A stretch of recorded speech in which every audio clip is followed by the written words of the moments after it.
Hey, I'm Steven. And I'm Brandon. And we're independent hairdressers. We started this podcast because there's a movement in our industry. Hairdressers are embracing independence more than ever. These are the stories of those hairdressers. We hope you find them inspirational and educational and show you that independence does not mean isolation. You're a part of this revolution, and we're here to support that. In this episode, we speak with Stephanie Von Meijer, a talented hairdresser in Las Vegas and the founder of an independent hairdressing movement called No Rest to Success. I definitely want to know more about No Rest to Success. I want our audience to know about that. So, basis of No Rest to Success is a platform mainly for independent hairdressers and hairstylists and educators. Where it all started from is in 2014, I dedicated that year to getting education because I was feeling lackluster and so uninspired. I first went to Nicaragua and did a razor class with them. And I had been following Nicaragua since I started doing hair in 2007. Were you following Nicaragua because he had a short stint on, was it What Not to Makeover? No. Yeah. That makeover That show. may have had a little bit to do with it because honestly, I was obsessed with TLC when I was little. Yes. And weird story, like I would say, don't tell anyone this, but we're on a podcast now, is I love Nicaragua and Carmindi, and I grew up really religious, and I was like, I'm going to have so many kids, and I'm going to name my boy Nicaragua, because I thought that was one name, not two names, and I loved Carmindi because I thought it was one name, not two names. So when I finally got to meet him, I was like, oh my God, this is so amazing. I was going to name my child after I haven't you. told him that yet. Okay, so okay. hopefully he doesn't hear that. Well, hopefully he hears it for your guys' benefit. But I love that. So when I went to that class, it was a 3-day class in Santa Monica, and I just felt that passion and that invigoration all over again. I was like, I don't want to quit hair. I love doing this. So if I may kind of expand on that, why were you at a place where you were thinking of quitting hair? Like what? Maybe I'm jumping ahead. No, you're not. I do need to know why you're at that place in your career. Like what was making you feel so despondent, just so down on doing hair? Honestly, I am a very emotional person. I feel people's energies, and I get my energy sucked out of me very easily. Mm-hmm. And so being someone that didn't value themselves, as well as someone that didn't value the education in the craft, I attracted people that didn't value me and didn't value the craft. Mm-hmm. And so those type of people drain you emotionally and physically. And so I was at that place because I wasn't giving anything to myself. I wasn't taking care of myself in a lot of spectrums. And so just taking that leap of like that, it was scary financially doing that because I was a single mom. And I was like, I just need to do it because I keep talking about what I need to do and I'm not doing anything and nothing's changing. So if I want change, I've got to be proactive. Mm-hmm. And so that's why I was in that place, is because I was allowing everyone else to control my life instead of myself to control my life. Mm-hmm. So I started with Nicaragua's razor class, and that just jump-started me to have this obsession. I'm a all or nothing type of person, and so I just jumped into it. And then within the year of 2014 going to 2015, I invested over $20,000 into my education. Whoa. And I learned a tremendous amount technically, as well as I started getting to know different types of people in our industry and asking them questions, because I'm always asking questions. I always want to know why certain things are happening and why certain things are not happening. And so I'd reach out to these people that were going to the education and, what's your story? Why are you out here? And some of them were like, I haven't gotten education in 5 years, and I just felt gravitated towards this class, and I just did it. And now I felt, they felt that same feeling I felt when I did the Rojo class. And then also there's other spectrums of people that are doing it constantly because they need to feel fed all the time. The creative directors of salons, as well as the owners of salons, so they needed to be able to feed their culture education. And then there's also people that I would meet that were not doing any type of education, and I could see my old self in them. I could see the passionless eyes, just how you get so worn down by the industry, not only emotionally, but physically. It completely wears down your body. And most of us don't have health insurance. Most of us don't take care of our bodies. And so, like we were talking about earlier, there's a slow stint of how long you're in the industry. And I wanted to make sure that people could feel vitalized and feel passionate and feel like they would never want to give up, and that their clients would value them too, and so that they would value themselves. So I came up with this idea of creating a database of videos of education. So I partnered with a filming friend, Scott. He still helps me. And we started filming independent educators that were coming into Las Vegas and making small montages. So people could look onto these small montages and see what's the right education for me. Do I like the energy that's going on in this class? Do I like the techniques that I'm seeing in the small montage? So I know that, is this the right investment for me? Not only time, but also financially. And also, most of us have family or loved ones that we're leaving when we're going and getting education. So making sure that it's the best investment for you. But we're visual creatures. So making a montage where people can visually and emotionally feel what's going on in the education helps them pick out the best investment for the education for them and their culture, as well as what type of culture or clientele that they want to attract as well, because you're completely in control of that. And I think a lot of people don't realize that you're completely in control of your future, and a lot of people let that go. So I want to help people stay passionate. Well, the thing that's really popping into my head from that comment is that I didn't even think of that as an issue, is that when people don't necessarily know what education is going to fit them, I have too many to like try it on. Yeah. They get to try it on. A taste test. Yeah, exactly. And I never thought about that, but yeah, when you're going to classes, you spend a lot of money. You spend a lot of money, and not only are you spending a lot of money, but you're also spending a lot of money being out of the salon, not making money. And traveling and eating. And we've all had these experiences where we have invested a lot of time or money into something and been so disappointed with the outcomes. So many times, too many times. And if that happens, then that's clearly going to affect your desire to do it again. 100%. You're going to be like, it's just going to give you a bad taste of education in general, when it's unfair to judge all of the education based off one bad experience. And then I think, what I'm kind of seeing with my experience with No Rest to Success is it happens where it's evolved right now, and it's going to continue to evolve beyond this, I'm sure, too. But right now you do monthly education. Yeah, we do. We call it a monthly movement for Las Vegas. A monthly movement for Las Vegas. Yeah. And that is basically, it's either free or very cheap. Very cheap. So we started off free, but I had invested over $4,000 of my own money into it, and that was creating a large financial strain in my personal life. And so to instill, I talked to a lot of friends that are very business-minded, because, again, I'm not very business-minded, and I know I want to be that, so I have to work towards it and surround myself with people that are. And so my friend Jeff, that manages Golden Nugget Spa, and as well as Rob Mulaney, who is the sales rep for Minka, we had a powwow last month, and they're like, if you want to instill value to people, you have to value yourself. And this is an ongoing thing in my life where I never value myself. And so again, it's a learning process. And so I was like, okay, well, if I want to instill value in the education, people have to value it. And most of the time, people value things that have money attached to it because they have to make an investment, not only of time, but financially. And so they're going to value it more. So this month in May, the one that you came to, we charged only $10 at the door. And that's nothing. You're going to spend that much money on a beer or something downtown. So it's a very small investment, but it helps us out a lot. It helps us pay for our audio. It helps us pay for our videographer.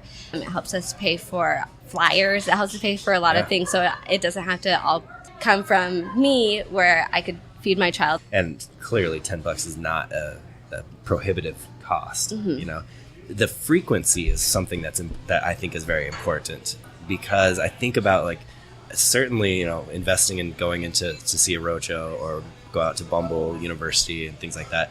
That kind of becomes I can afford to do that once a year, every couple years. And we clearly are in need of inspiration and motivation more than that. Yeah.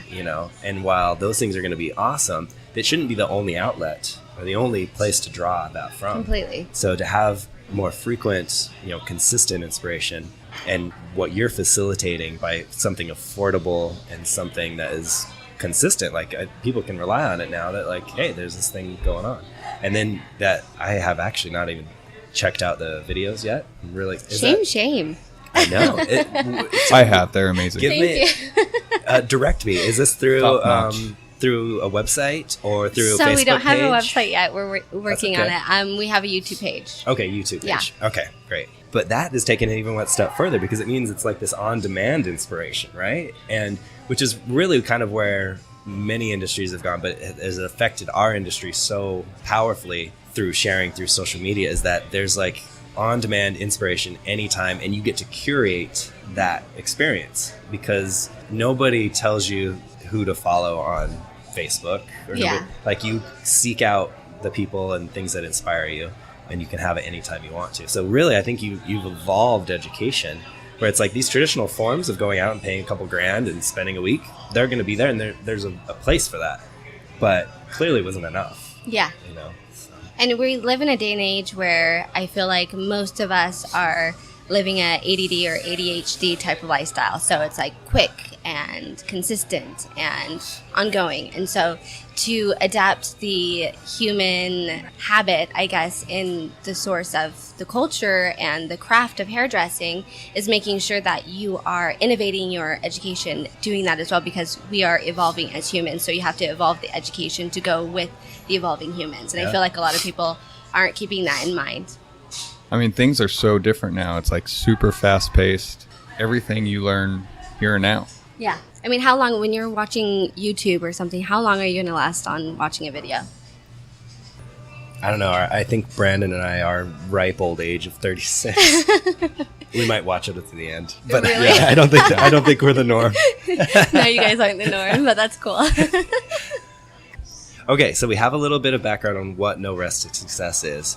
Now I want it to get personal, like what drove you there. I just want to kind of maybe just give me I want to know, who are you? Where did you start? When did you start doing hair? What is your hair story? My hair story, I'll try to give you a quick synopsis. I knew I wanted to do hair since kindergarten, and it all came from a passion for my mom. She wanted to be a hairstylist, and instead she had 5 kids, and she was a stay-at-home mom for the first parts of me growing up, and she used to perm our hair, put our hair in sponge curlers, and put us over a steaming, boiling hot pot of water to make sure our hair was nice and 80s and curly. And so I just really loved those moments with my mom, and I loved that personal connection and that touch. And I also idolized my mother growing up, and I was like, I want to be her. So that's where it all started, is in kindergarten. And then I'm a redhead, and I'm very loving, but I'm also can be stubborn if people tell me I can't do something, and I want to prove them wrong. Is that a redhead thing? I think so. Okay. I don't know. Well, I mean, like, growing up being a redhead, people are like, I'm a redhead and I'm a Taurus, and so people are like, you must be crazy and mean and, like, very stubborn, and I can be stubborn, but being a redhead walking around, people just assume, like, you're a firecracker, and you can just snap, or you're just, like, very passionate, so I don't know if that's what I got growing up all the time. No, I totally get it. I mean, I guess, I'm sorry. So relate being a redhead, how that connected. Like, what the connection of that? With the story. Yes. So all of my teachers would say, what college are you going to? What are you going to do after you graduate? And this all starts, as all of us know, in kindergarten. They're constantly talking about your further education.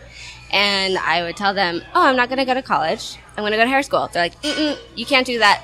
You have to go to college first. I'm like, can't tell me that. I'm going to prove you wrong. I'm a redhead and a Taurus. So I'm going to do what I want. And so that definitely put a fire under my ass. Can I say that? We won't bleep it out. Okay.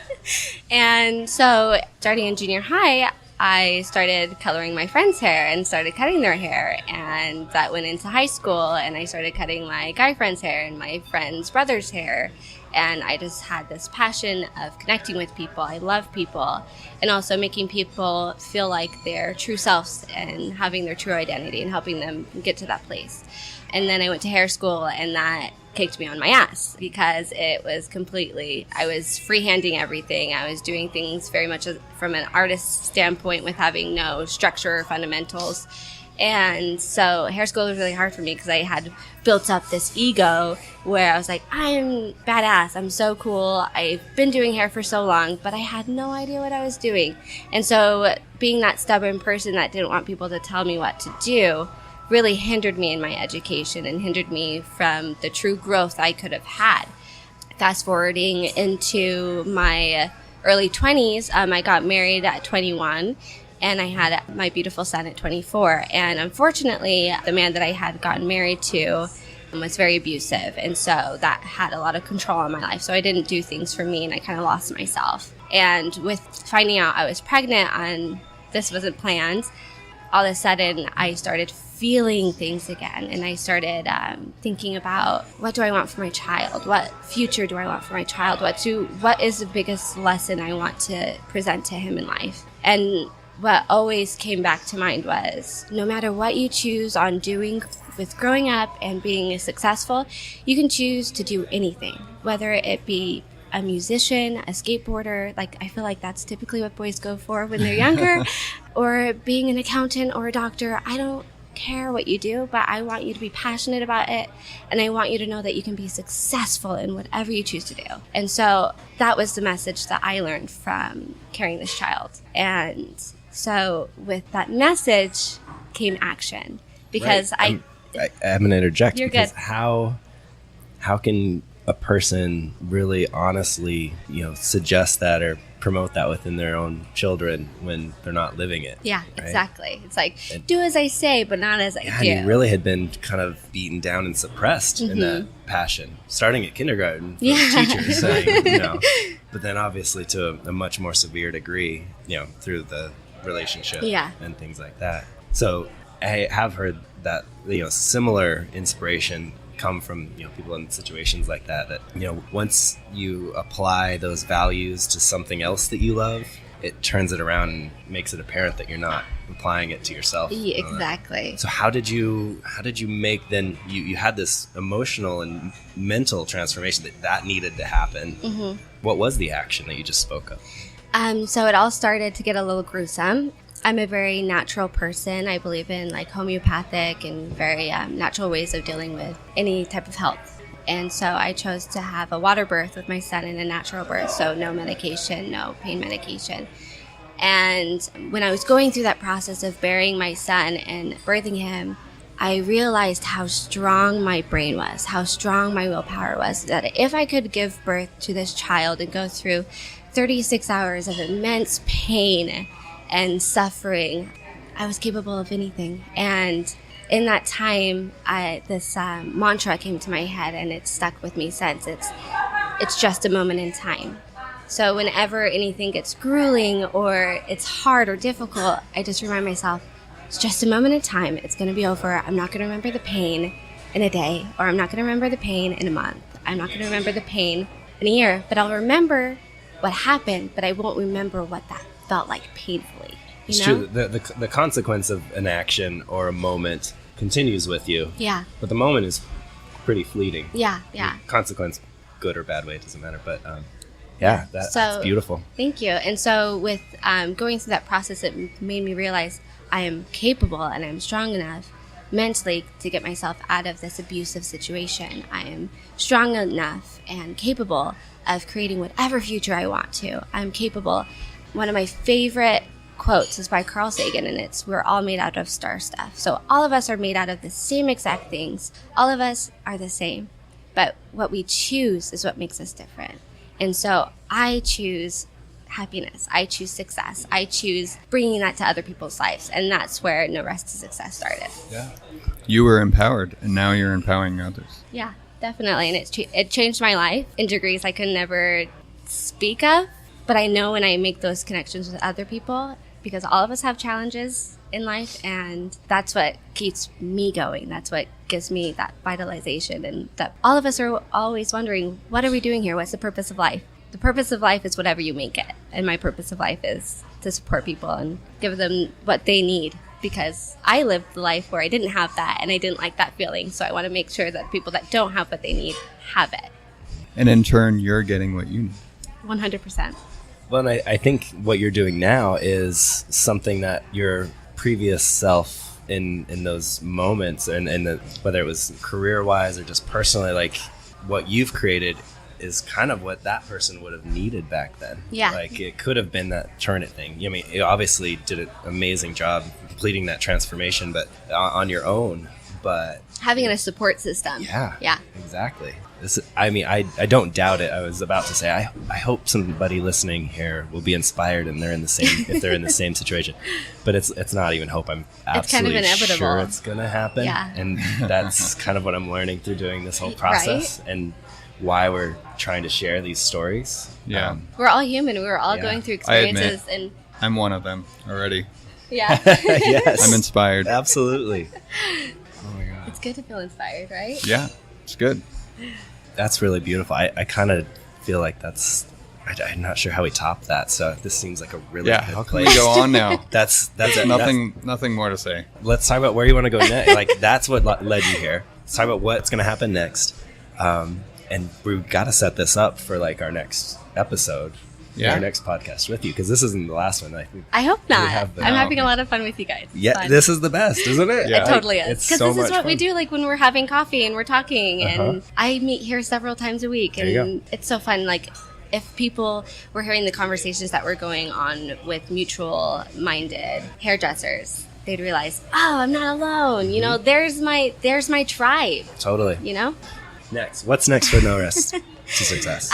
So we started with doing the videos that we talked about, the video montages on the education. And this year we started doing the monthly movements in Las Vegas, because our culture here wasn't innovating with the times like certain cities like LA or New York. And there's no reason why Las Vegas can't be one of those, because we have such amazing stylists here and such amazing educators that are not being utilized here in Vegas, but they're being brought out around the country. Our next thing that we're going to be working on is creating more type of content and creating more educational videos, as well as putting more montages and having an actual website.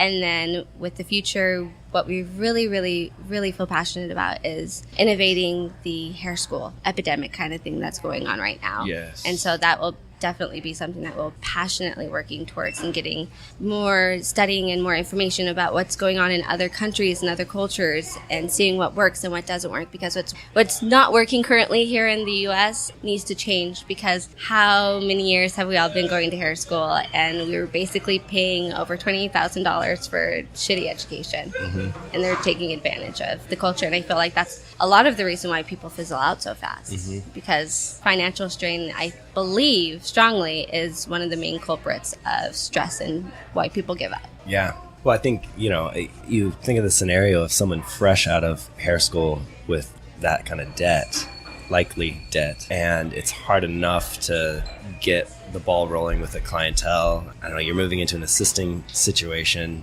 and yet they still don't have the tools to solve that problem, because the solution to the problem is production, right? You need to, if you came out of hair school with all of the tools necessary to then convert those tools into income, that'd be one thing. But I don't feel like people are really prepared to do that yet. Often the path is come out of hair school with, a base of knowledge that was enough to get you through hair school maybe, or pass the test. But then every hairdresser I've talked to, their more formative education came after hair school. It came from being an assistant or doing some advanced education or something like that. And while I think that absolutely should continue to be the case, that they should continue doing that, I think the baseline that they're starting with is too low, and because there's this big hurdle that they have to get through this stage to where they can even start doing enough hair to produce, to even pay their bills. And at that stage of being a hairdresser, you're better off financially being like a server in a restaurant or something like that. It's crazy. So what do you propose? What is the solution? I have an awesome mentor, Ryan Teal, and I love his perspective on it. He had owned a hair school for many years, and he is an educator. He was for Lanza with him, his wife, won many Nahas.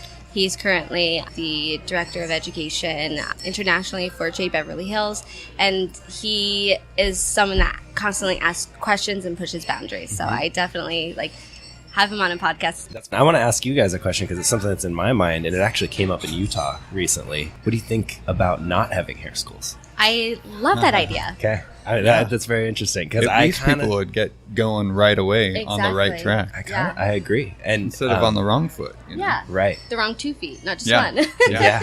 I love that. Thank you. I was very interested to hear that. I'm glad to hear that perspective. I share that opinion. I don't think it's necessary. I think there's a better way to do it for sure. There's lots of better ways to do it, but it's all a money game. Yeah. There's better ways to do lots of things. There are. And I think we're starting to figure that out. Well, it's in the our information industry. age, too. Like, Yeah. there's so much information out there. All you have to do is Google, and you're like, oh, okay, I have the answer for that. So I can't be okay with being brainwashed, I guess, like, into believing something that's not true. Right. To expand on this hair school thing a little bit, like, licensing is important because there are ways that as a hairdresser you can do physical harm to somebody. Definitely. So it's important that, like, I'm not advocating the abolishment of some sort of control and structure. It's super important. Is it necessary to go to school? They did recently reduce the hourly requirement in Utah. I know. I'm not sure. They have in Nevada as well. Yeah, by 200. So that is an interesting adjustment. But to teach someone to not harm somebody as a hairdresser could take a week, or a couple weeks. And it's repetition too, because I feel like most humans learn by repetition, and being an assistant, you learn by repetition good habits by a good stylist. So if we all start developing these good habits, we just start emulating one another in what we're doing. And so it's going to, in my opinion, make it less often that people have bad situations happen because you're being educated and you're emulating good behavior. Wow. With dealing with hairdressers, and people can hate me for saying this, but I feel like 80 to 90% of us were people that had a hard time in public school and had a hard time learning, not super analytical, way creative. And so reading doesn't really attach to us. It's through action and text, like being tactile and doing things with your hands and your eyes and like correlating all of those things together with reading, visual, audio, and you get that with working in a salon. Well, I mean, you could argue from the school's perspective, they're like, no, you do hair in the school all day long. You do it on people that come to the hair school. Yeah. Hair school is very hands-on. However, my perspective is I remember doing that first haircut in a salon versus my first haircut in hair school. I was equally terrified because there was something about the veil of being in hair school that... The forgiveness? Maybe the forgiveness. Like, so I got out of hair school, did my first haircut on like a paying client outside of the hair school veil in a sense. So in a way, all of that hands-on experience in the hair school, I'm not saying it was completely pointless, but it wasn't the same as if I had been doing an apprenticeship regular salon or just assisted. Like, it just felt like two different worlds, and I had a hard time transferring the knowledge and experience from the hair school situation to like the real world, quotes, So even though there was a lot of hands-on experience, it still didn't prepare me. For me, it was, I was assisting maybe 5 different people, but each of those people had 20 years to 12 years of experience. So I was getting hundreds of years of experience. That's what it felt like. Yeah. And so for me, it just boosted me super quick, way faster than hair school. Can I ask a question? Yeah. When you were in hair school, like, what was your experience in hair school? Was it like ruling? Were you like, I want to give out, this sucks, I hate this? Or what was your experience? A little bit, because I was, rolling perm rods and all these things that I knew that I wasn't ever going to do. So, yeah, it was a little bit like I was just going through the motion and wasting my time. Yeah. So what are you proposing? Are you proposing like a European system? I would say closer to that, yeah, definitely, than what we're doing currently. Because it works for them. Look at their magazines, look at their artists. That's true. They're way beyond where we are at this point. And same, I got the opportunity to help Randy Taylor from Hairbrained last year at the Wella Trend Vision Awards. And I got to take pictures of the American side of the competition as well as the Canadian side of the competition. And I have to tell you, 100%, I'm sorry, I love America. I am Canadian naturally. But the Canadians' performance and their art of the craft and their dedication to the craft far superior to the American side. There true. Definitely were some Americans that were up on that same level, but consistently their work and their artistry and their passion for the craft and their dedication, you could tell, was far superior than the Americans. Yeah, and they're always winning Nahas. Always. Sorry. No, this is so good. let's wrap it up. Cool. Thanks for having me. Thank Yeah. you. Very Thanks for coming enjoyable. on. I This had is lots of fun. amazing. I love Yeah. it. Perfect. Thank you for listening to our podcast, and definitely tune back in for part 2 with Stephanie Meijer. That will to be determined. It'll happen. We have to make it happen.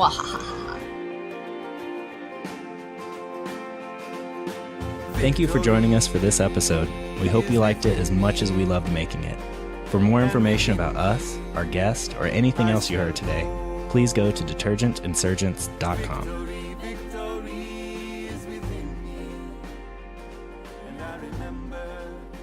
I have a long